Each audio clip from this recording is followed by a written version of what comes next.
Que Dieu vous bénisse. Nous sommes dans la joie d'être là encore. Et nous voulons encore continuer notre marche. Nous ne cesserons jamais de répéter ça. Nous le répéterons et répéterons encore parce que c'est très important. Ces choses sont très très importantes. Que nous, en tant qu'enfants de Dieu, en ce qui concerne la parole du Seigneur, nous sommes dans un mariage. Amen. Lisons un peu cette écriture, nous allons encore mieux comprendre. Parce qu'il y en a tellement des écritures. Et nous savons que ces choses, comme la Bible dit, ont été écrites pour notre instruction. Vous comprenez?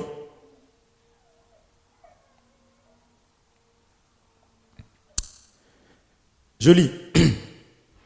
2 Corinthiens chapitre 11 verset 2. Encore une fois de plus pour rappeler.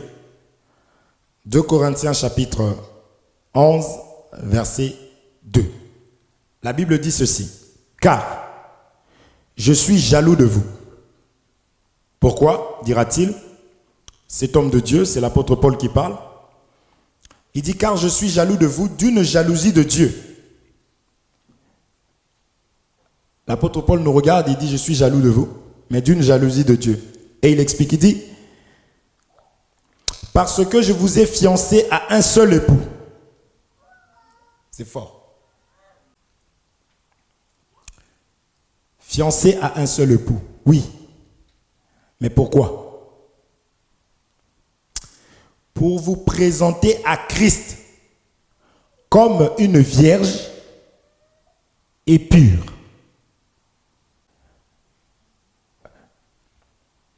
Je suis fiancé à Jésus.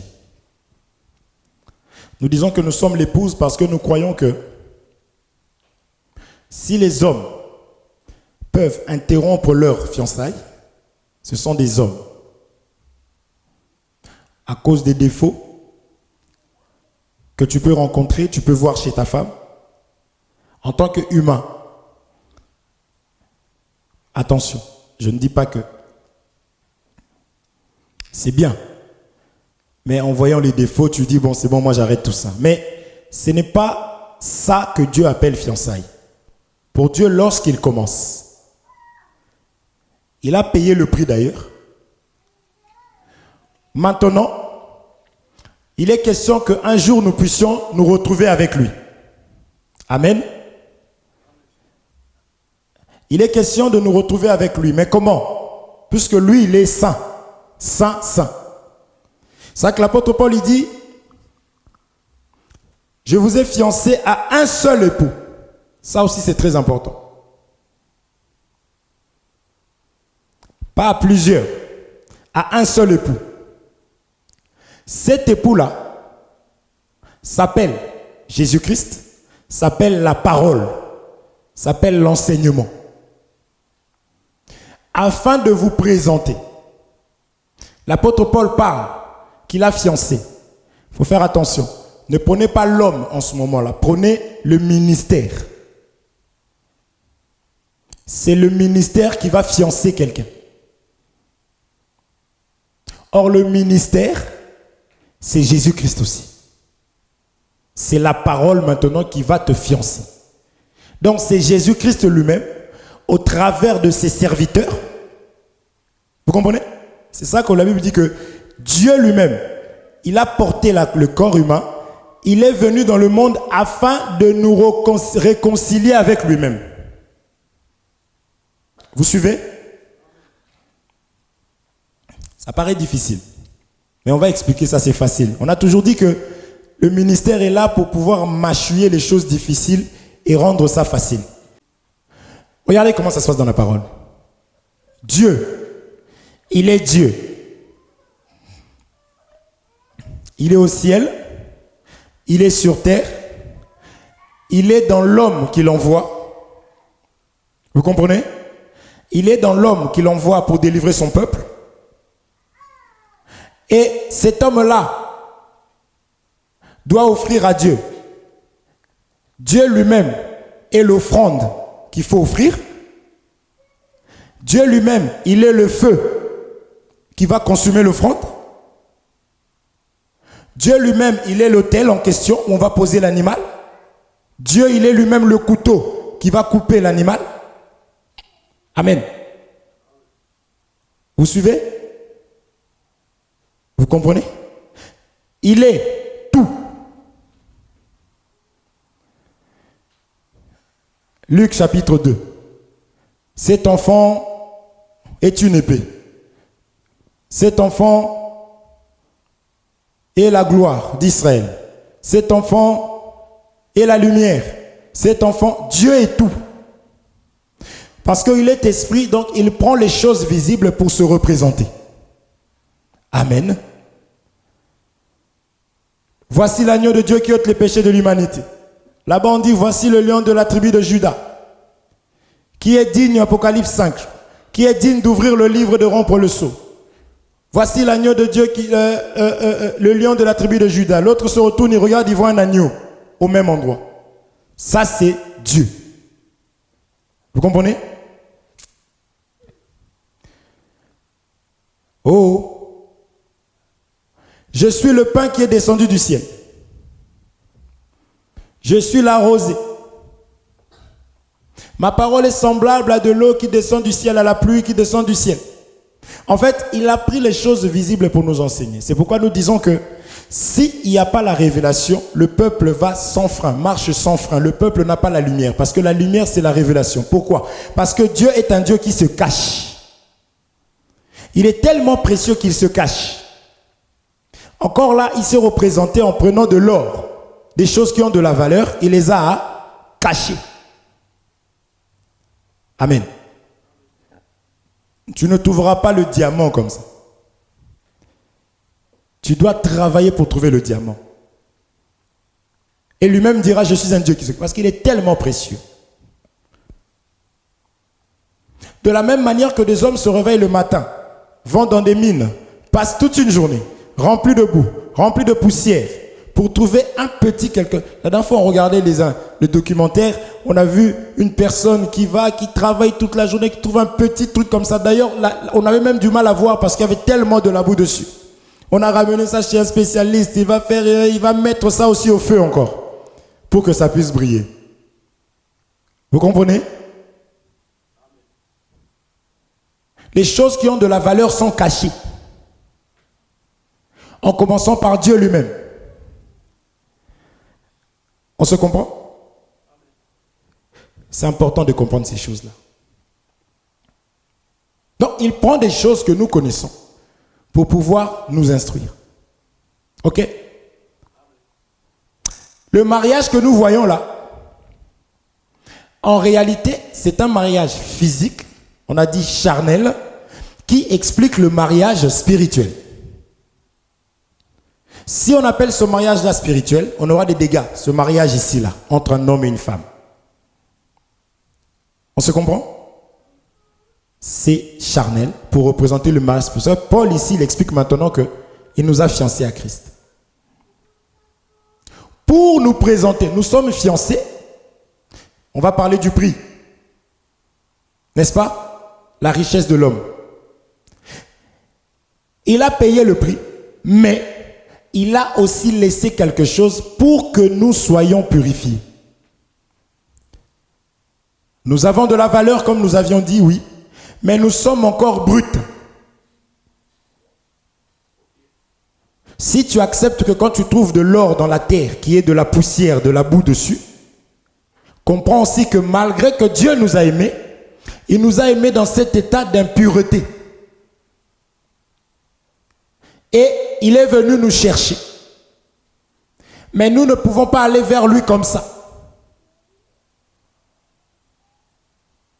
Il faut que lorsque nous serons présentés, que nous soyons présentés comme une vierge pure. Mais fiancée à un seul homme. Je passe. L'homme en question, quand Dieu appelle l'homme, il voit dans l'homme l'autorité. Or, l'enseignement, je vais vite parce que c'est des choses qu'on a déjà enseignées. L'enseignement, c'est une autorité. C'est pourquoi certains ont désobéi à Dieu. Dieu les a regardés, il a dit, vous êtes des prostituées. Parce que quand on désobéit, c'est parce qu'on a prêté l'oreille. On a écouté un autre enseignement. Vous comprenez? À l'image, l'exemple parfait d'Adam dans le jardin. Lorsqu'il a écouté l'enseignement de l'ennemi, c'était pour Dieu, selon la parole, il considérait ça comme étant le fait d'avoir des rapports avec un autre homme, avec une autre autorité. Amen. Est-ce que vous comprenez ça? C'est pour cela que, rentrant dans le vif du sujet,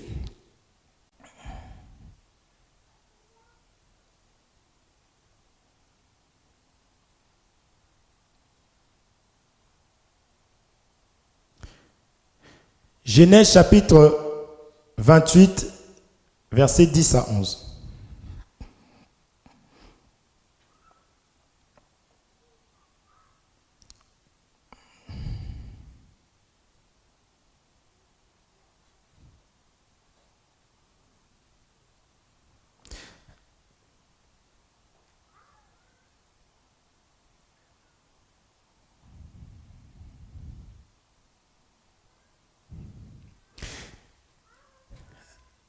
Jacob quitte Beersheba pour aller à Haran.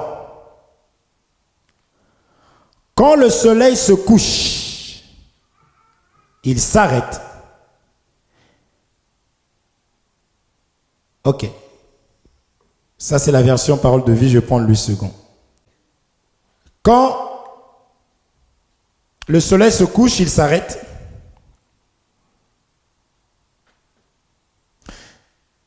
Il veut passer la nuit à cet endroit. Il prend une pierre pour la mettre sous sa tête et se couche là. Il fait un rêve. Il voit un escalier qui est placé sur la terre et qui arrive jusqu'au ciel. Des anges de Dieu le montent et le descendent. Je prends lui second. Je lis. Jacob partit de Beersheba et s'en alla à Charan.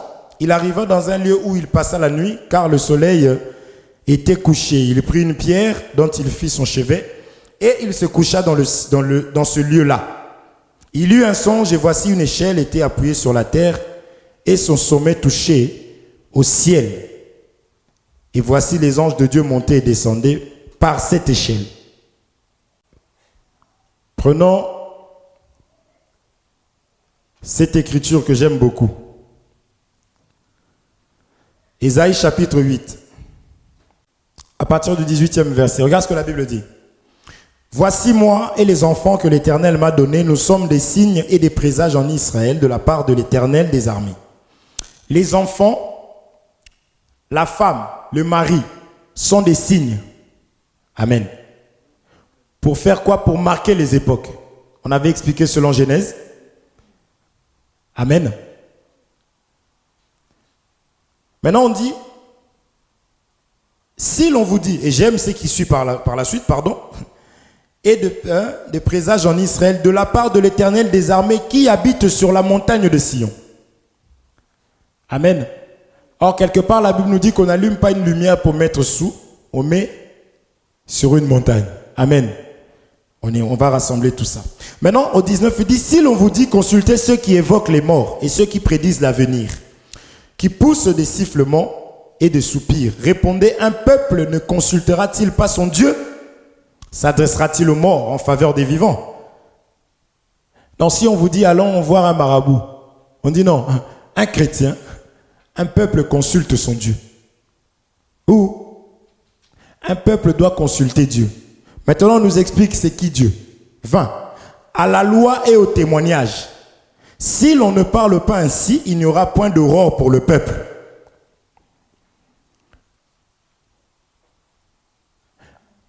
Donc, si tu veux que Dieu se manifeste dans ta vie, Dieu, il est la parole. Sinon, tu n'auras pas l'aurore. L'aurore, c'est quoi? C'est le lever du soleil. Donc, tu n'auras pas la lumière dans ta vie. On vient de Jacob. Jacob marchait.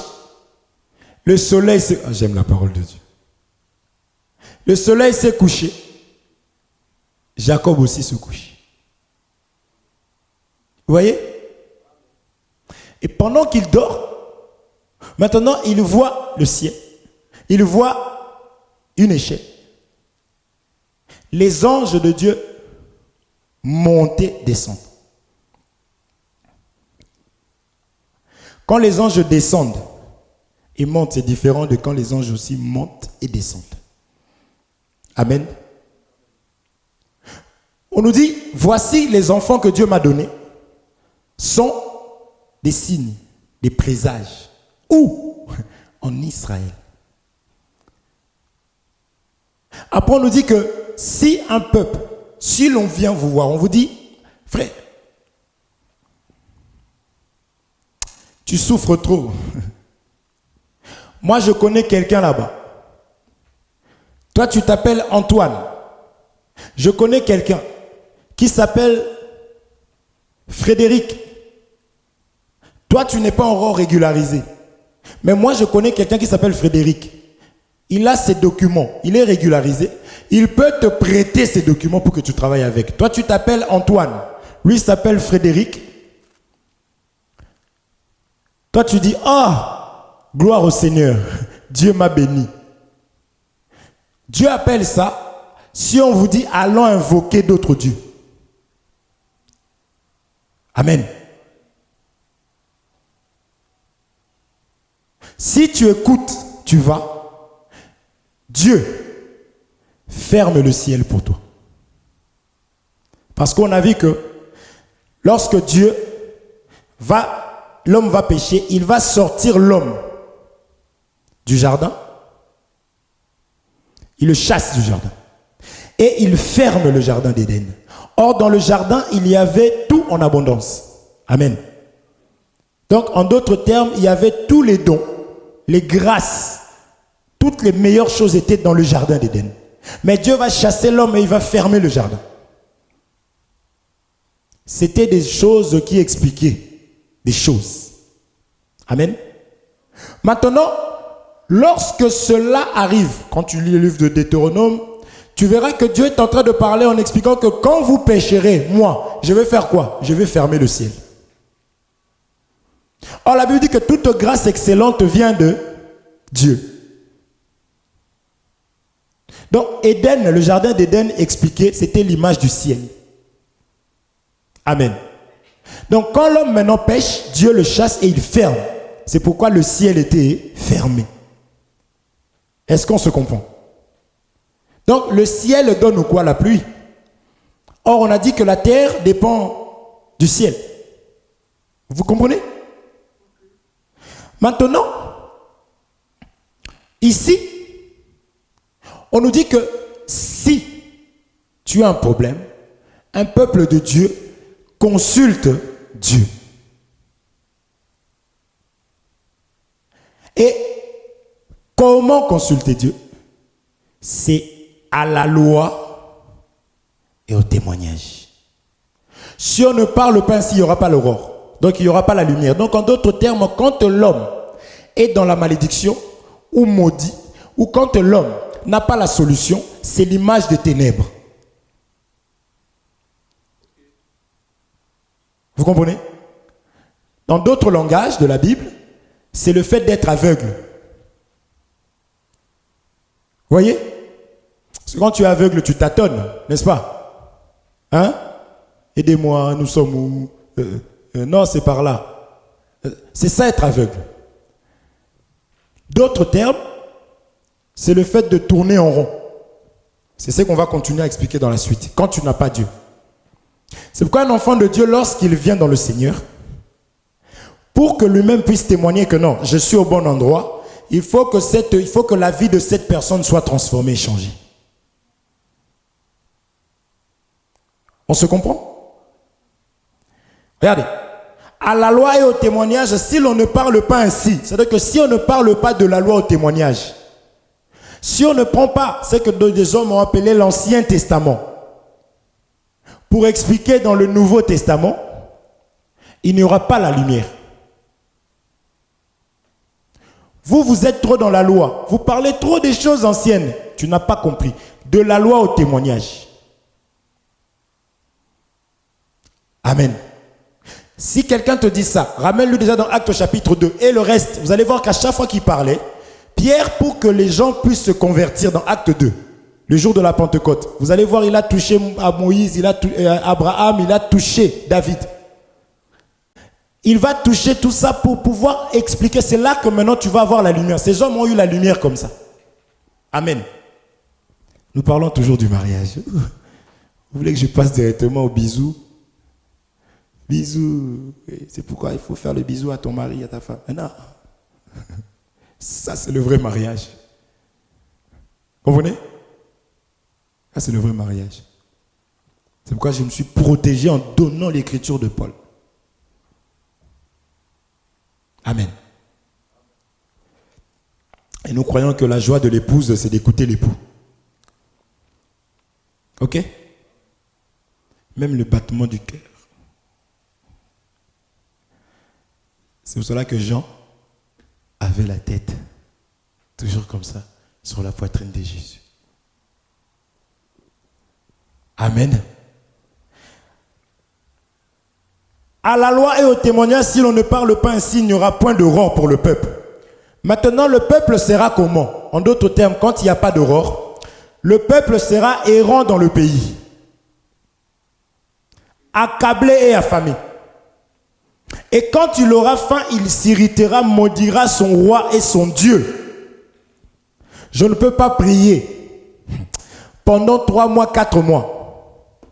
Je jeûne, je prie, j'écoute la parole, je pratique la parole. Et ma vie continue à être pareille. C'est impossible. De la même manière que lorsque la rosée descend des cieux, féconde la terre, la parole est semblable à la rosée. Quand la pluie vient dans ta vie, la pluie doit féconder la terre que tu es. Voyez? La pluie va t'habiller, frère. Tu vois la terre comme ça, sans les herbes, la verdure dessus, c'est moche. Mais quand vous voyez l'herbe là, tout le monde se jette. Pique-nique. Ça parlait de la parole de Dieu. Amen. Allons. Genèse chapitre 37, verset 9. Ici, c'est Joseph qui va avoir un songe. On a vu que Jacob, on est en train de courir pour montrer que Dieu prend les choses visibles pour expliquer sa personne. D'accord? On a vu que Jacob, il est arrivé quelque part, le soleil se couche, Jacob se couche, et là, il va maintenant voir le ciel ouvert, il va voir l'échelle, et les anges monter descendre. D'accord? Et Ésaïe 8, à partir du 18, on voit que moi et les enfants que Dieu m'a donnés, nous sommes en gros la lumière. On a vu que sans la lumière, il n'y a pas la solution. Amen. Au 9, il eut encore un songe. Ici, vous savez que c'est Joseph. Et il le raconta à ses frères. Il dit, j'ai eu encore un songe et voici le soleil, la lune, et 11 étoiles se prosternent devant moi. Il le raconta à son père et à ses frères. Son père le réprimanda et lui dit, que signifie ce songe que tu as eu?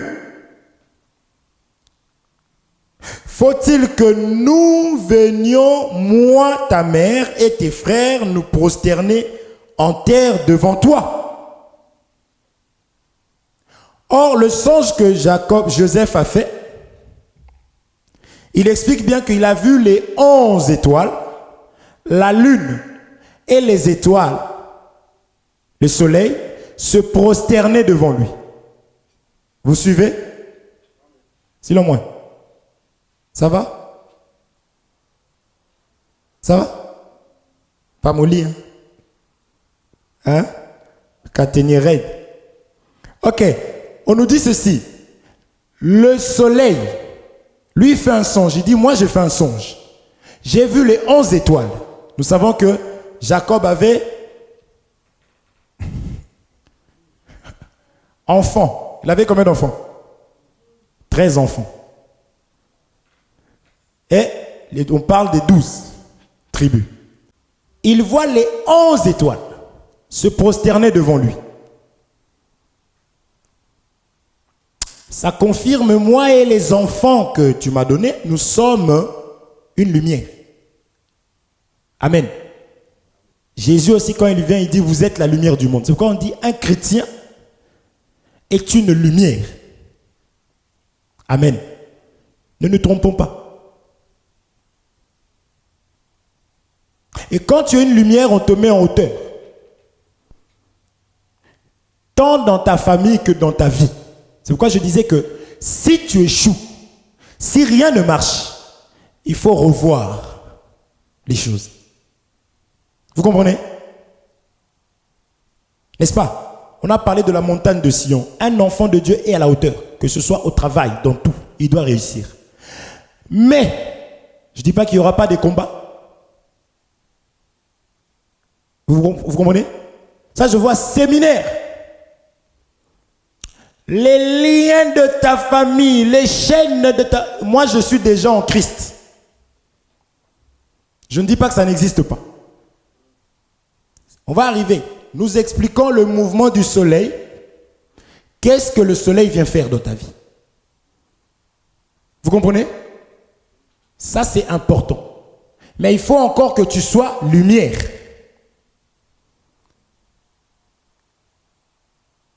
Tu mens. Tu mens. Tu caches. Donc, ténèbres. C'est pour cela que rien ne marche. Je travaille avec les papiers de Claude. Et moi, je m'appelle Antoine. Il y a un bien-aimé une fois qui est venu me voir. Ah, je ne comprends pas mon argent. Je n'ai pas mon argent. Je comprends mon argent. On en parlait plusieurs fois. Je dis, mon frère, ce que tu fais n'est pas bien. Un jour, j'étais à la maison. Ils étaient ensemble. Et on préparait à manger. Il reçoit un coup de fil. J'entendais, vous savez, il n'avait pas mis le haut-parleur, mais j'entendais. Monsieur tel, or que lui s'appelle, supposons John. On l'appelle Monsieur Rémi de... Oui. Mensonge. Vous comprenez? Mais quand on va prêcher Jacob, usurpateur d'identité, alléluia, tu es là, pareil. Et la personne raccroche et me dit oui. Je dis, ah, Dieu m'a fait grâce. Je dis, mais mon frère, mais toi tu t'appelles tel, mais regarde. Oh, il se plaignait qu'il n'avait pas l'argent. Il travaillait, mais le propriétaire des documents ne lui donnait pas l'argent. Je dis, mais c'est pas ton argent, c'est son argent. Et je bénis les enfants de Dieu quand ils entendent la voix, comme la Bible dit, mes brebis entendront ma voix, s'humilient et abandonnent. On avait déjà expliqué la repentance. C'est avouer et abandonner. Le bien-aimé a reconnu, a avoué, a abandonné. Est-ce qu'on se comprend? Il faut être lumière en tant qu'enfant de Dieu.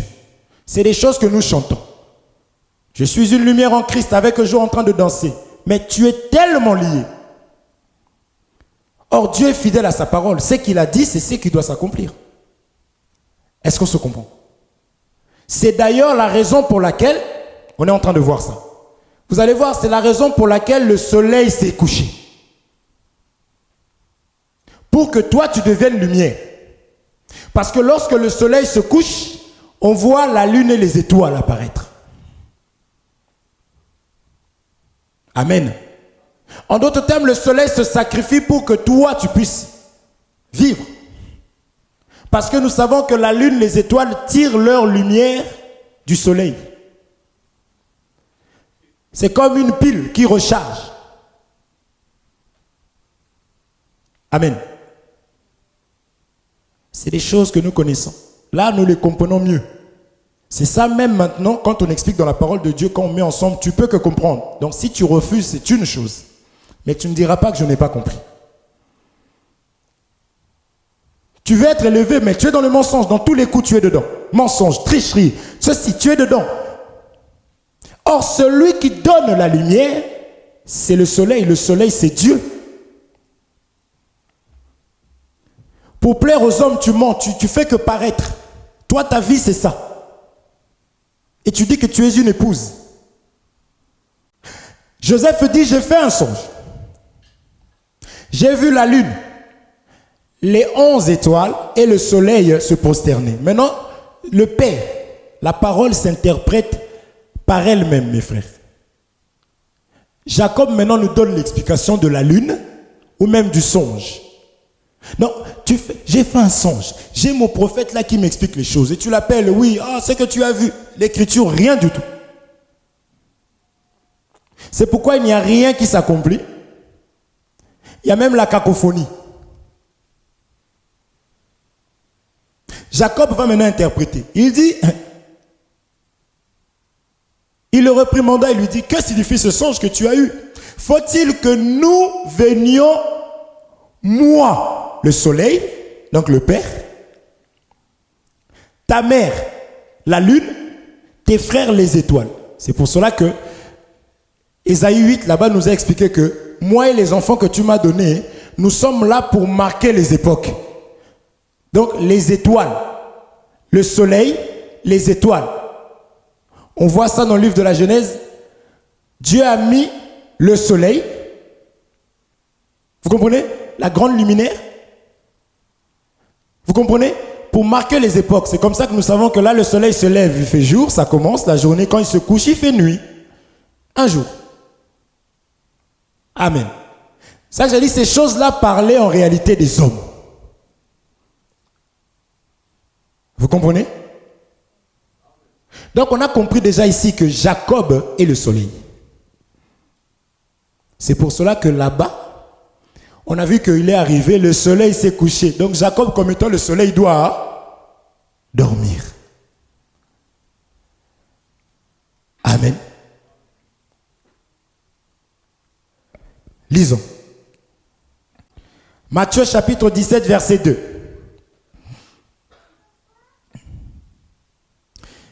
On va commencer à partir du premier verset, je cours là. 6 jours après, Jésus prit avec lui Pierre, Jacques, Jean, son frère, et il les conduisit à l'écart sur une haute montagne.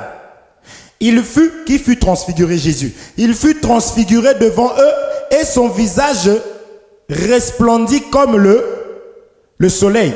Et ses vêtements devinrent blancs comme la lumière. Qui est le véritable soleil? Jésus-Christ. De la loi au témoignage. Lisons encore, vous allez voir. Luc chapitre 23, versets 45 à 46.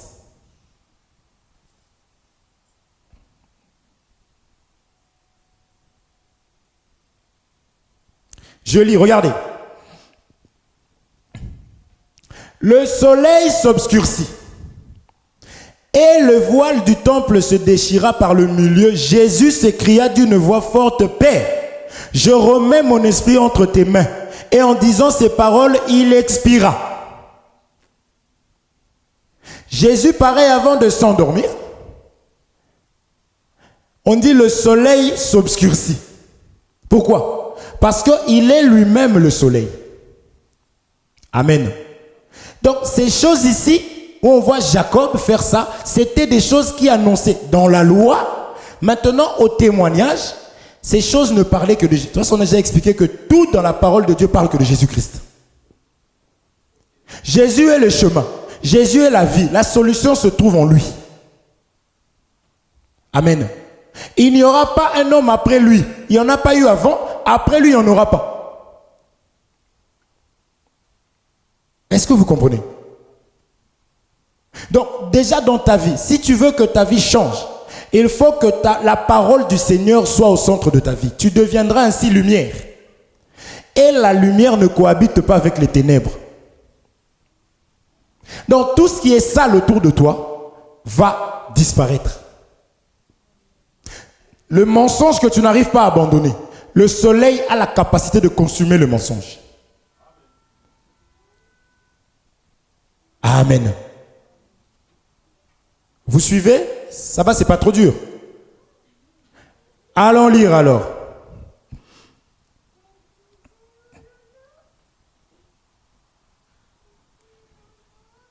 Psaume chapitre 19, verset 6. Je lis rapidement, vous pouvez écrire. Psaume chapitre 19, verset 6.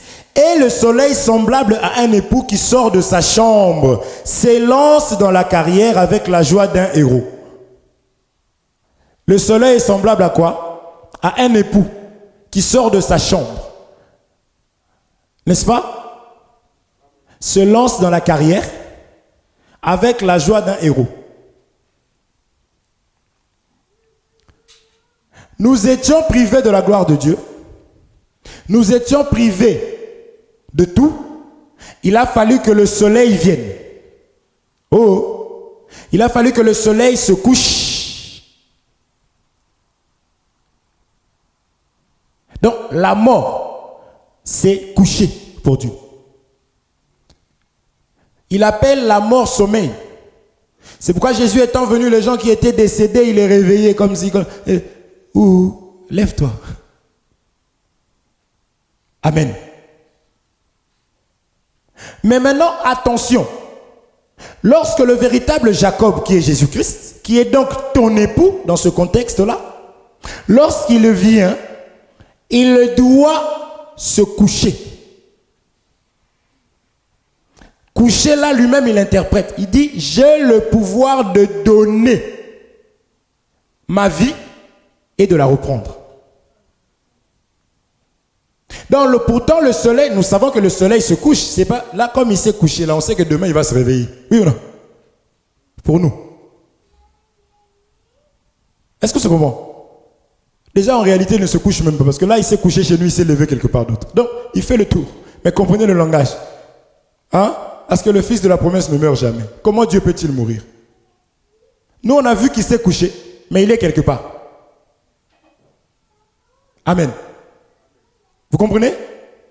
Il dit, j'ai le pouvoir de donner ma vie et de la reprendre. Le véritable Jacob, Jésus-Christ. Mais il devait se coucher à la croix afin que le ciel s'ouvre. Parce que nous étions chassés d'Éden, du jardin, qui est l'image du ciel. Maintenant, le ciel doit être fermé. Le ciel étant fermé, il faut maintenant que lui vienne mourir pour que toi tu aies la solution. Amen. Donc, l'inquiétude, ce n'est plus pour toi, ce n'est plus réservé pour toi. L'inquiétude, c'est pour lui, Dieu. La colère, ce n'est pas pour toi. Donc, à chaque fois même que tu te mets en colère et que tu fais ta propre justice, tu défies Dieu. Parce que à toi, il a dit, garde silence. Moi, je combattrai pour toi. C'est-à-dire qu'il y a des maisons, il y a des chambres aujourd'hui qui appartiennent à Dieu. Est-ce qu'on se comprend? Comme j'entends aujourd'hui, fils de la perdition. Toi, tu dis à quelqu'un fils de la perdition. C'est réservé à Dieu. À toi, il t'est donné, même si tu vois que l'arbre ne produit pas. Creuse encore. Mets du fumier. Est-ce qu'on se comprend? Les gens commencent à rendre des jugements rapidement. On est encore au temps de la grâce. Lui-même dit, je suis venu pour sauver. Nous, on devient un païen. Hors du camp. Parce que l'homme est devenu paresseux. L'homme ne veut pas travailler. Il n'a pas voulu se prendre la tête de jeûner pour toi. De prier Jésus, il n'a pas le temps. Est-ce qu'on se comprend? Il y a encore de l'espoir. Pourquoi? Parce que Jacob s'est couché. Quand il se couche là, comprenez qu'il y a un grand combat. C'est ça que la nuit là, quand combat la nuit. Oh, c'est la nuit que les douleurs viennent. Tu joues au foot, ça fait 20 ans que tu n'as pas joué au foot, tu joues là. Bon, tu sens quand même le corps tremble, mais tu rentres, tu dors. C'est des qui rigolent. Même les coups qui t'ont mis là-bas, parce que tu étais dans le feu de l'action, tu n'as pas senti. La nuit, tu sens que, le gamin, le coup qu'il m'avait mis là, tu vois. Et le lendemain, tu vois. C'est ça qui se passe au foot. Je joue avec mes collègues, mais quand on arrive le matin, tu vois, c'est chaud. Le lendemain. La nuit. Est-ce qu'on se comprend? Et le sommeil vient la nuit. Bref. Je veux juste introduire, expliquer ton époux là, ce qu'il a fait pour toi et pour moi. Parce que nous avons de la valeur. Comprenez? Nous avons de la valeur. Jusqu'à ce qu'un homme a été jaloux de nous. Vous suivez ça? Est-ce qu'on se comprend? Jusqu'à ce qu'un homme a été jaloux de nous. Donc lorsque le Seigneur est en train de se coucher à la croix, de mourir, le ciel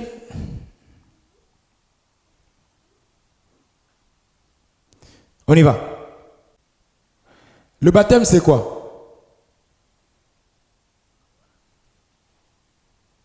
C'est la mort. Frère.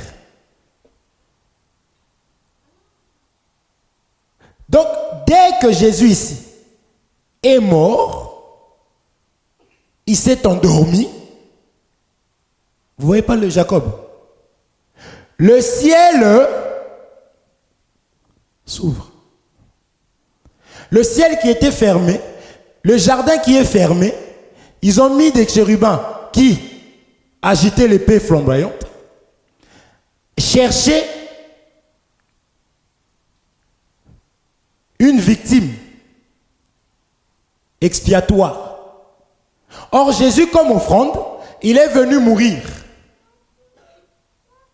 Amen. Et lorsque Jésus meurt, le ciel doit s'ouvrir.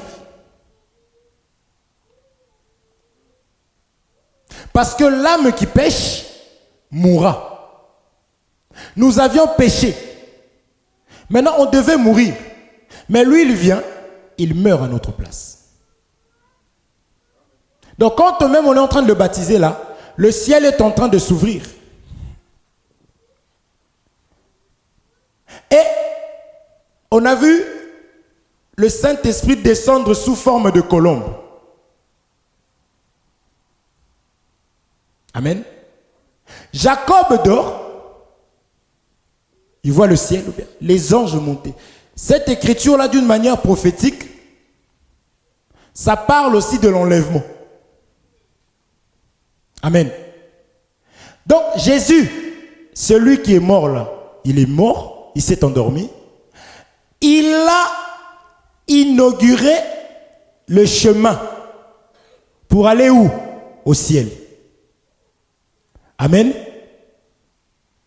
C'est pour cela que nous disons que nous sommes fiancés à lui et lui seul, parce que lui seul est capable de nous ramener au ciel. C'est lui qui a dit: je m'en vais vous préparer une place, afin que là où je serai, que vous y soyez. Amen. Donc, ne crois pas à un autre homme. Il n'y a sur la terre aucun autre nom. La Bible dit aucun autre nom. Est-ce que vous comprenez? Vous allez voir sur Facebook, prophète de je ne sais pas quoi. Vous voyez? Déjà la Bible dit il n'y avait personne dans les cieux, sur la terre. Quand il était question d'ouvrir le ciel. Parce que le livre là, c'était aussi le ciel. Qui est digne d'ouvrir le livre et de rompre le sceau? On demandait qui est capable d'accepter la souffrance, d'accepter de mourir pour que le ciel s'ouvre. La Bible dit il n'y avait personne. Donc celui qui arrive maintenant, prophète de temps de la fin.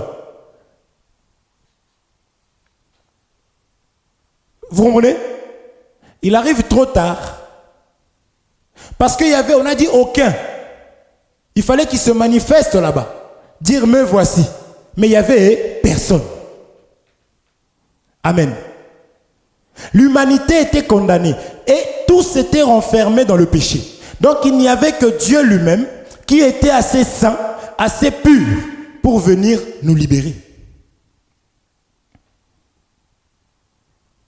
C'est pourquoi il a pris un corps. Vous allez voir que la lumière était déjà au commencement. Mais il a fallu qu'on fasse le soleil. Le soleil, c'est le corps de la lumière. La lumière était déjà là. Vous comprenez? Le 4e jour, la lumière va prendre corps. Et va venir parmi nous. Parce qu'il fallait faire la transition de passer de l'esprit à la chair. Donc le chemin, c'était la lumière. De la même manière que Jésus, pour traverser, il devait prendre la barque, n'est-ce pas, frère? Et la barque, ce n'est qu'un moyen de transport. Donc quand ce Jésus arrive, nous on regarde, on voit nous qui sommes révélés, nous voyons Dieu venu parmi les hommes. C'est pourquoi quand il est né, on l'a appelé Emmanuel. Emmanuel signifie quoi? Maintenant, toi, tu es homme aujourd'hui, tu débarques, né de rapport entre un homme et une femme, tu viens, tu dis, je suis venu vous sauver. Et puis, il y a des gens qui suivent ce genre de personnes. Le message de l'heure. Parce que pour lui, la parole de Dieu a périmé. Jésus a périmé. Or, cette même personne-là est née sous ce soleil, est mort, a laissé le soleil. Il ne comprend pas que le soleil, là, représente déjà Dieu qui ne peut mourir. Qui ne peut vieillir. Qui a déjà vu le soleil vieillir? Hein? Il a vieilli un peu le soleil. Vous comprenez? C'est déjà là pour t'expliquer que Jésus là, Dieu là, Jésus est là. On lui dit, oui, mais tu es plus grand que notre père Abraham. Avant qu'Abraham, le soleil, on trouve ça, on laisse. Amen. Mais un jour, le soleil s'est éteint. C'était à la mort. Ce jour-là, on a dit qu'il y avait une épaisse ténèbre. Je voudrais t'expliquer ceci avant de finir. Que ne joue pas avec la lumière qui est en toi. Parce qu'il n'y a que le soleil qui est l'enseignement, qui est la parole, qui fait que c'est ça qui repousse toutes les mauvaises choses qui peuvent te tourmenter. La sorcellerie, les oncles, toutes ces choses-là, les oncles, parce que les pauvres oncles, ils souffrent. C'est ça que moi, que Dieu me fasse grâce. Je ne suis pas encore oncle. Hein. Parce que les oncles, ils ont une mauvaise réputation, tonton, surtout en Afrique. Quelqu'un décède, tu es oncle, fuis. Fuis déjà, parce que même si ce n'est pas toi, et surtout si tu as un oncle qui a des comme moi, des fois je fais... Vous voyez? C'est lui. Donc, que Dieu me garde que je ne sois pas oncle. Je suis déjà oncle. Ah, Seigneur. Vous comprenez? Vous avez compris? Donc, si tu veux réussir, garde la parole de Dieu, garde la lumière. Vous êtes la lumière du monde. Tu cherches l'élévation. Là où on va te dire, frère, je vois. Parce qu'il y a des gens, ils sont assis, ils attendent qu'on leur donne une prophétie pour qu'ils commencent quelque chose. Vous comprenez? Je vois. Toi, tu seras docteur. Il lui dit, oh, j'ai réussi ma vie enfin. Ah, j'ai resté longtemps sans rien. Non, le fait que tu sois enfant de Dieu, que tu aies la lumière en toi, tu es redoutable. Amen. Vous avez compris le soleil quand même? Parce que j'avais dit, je partage mon temps en deux. Je touche ça et maintenant je descends pour expliquer maintenant. Le soleil est mort, pourquoi? Pour que tu sois purifié. On va toucher les choses qui nous souillent. Comprenez? Là déjà on a touché l'usurpation d'identité. Vous allez trouver même des pasteurs, des ministres, des docteurs sont dedans. Et ils donnent des versets pour se défendre. Or, c'est eux qui sont l'ambassade, ils sont là pour représenter le ciel. Un ministre, comme on le sait, c'est quelqu'un qui va au conseil de Dieu, qui connaît Dieu et qui vient nous montrer, nous dire comment Dieu est. Et il le dit par son comportement. Alors quand tu es serviteur de Dieu et que tu travailles avec des papiers de quelqu'un, tu es en train de nous faire comprendre, tu nous ramènes en enfer en fait. Parce que Moïse, avant d'aller sauver les autres, il fallait qu'il sorte d'Égypte lui d'abord. Vous comprenez? Et là, on va l'envoyer. Donc, il a rencontré Dieu. Il va maintenant leur dire comment Dieu est. C'est d'ailleurs pour cela qu'il disputait avec Dieu. Seigneur, j'ai la langue embarrassée. Parce qu'il voulait être convaincu pour que lui aussi aille convaincre. Si toi, tu n'es pas convaincu du péché, comment tu vas aller convaincre les gens du péché? Que Dieu vous bénisse. Et il n'y a point de Dieu comme Jésus.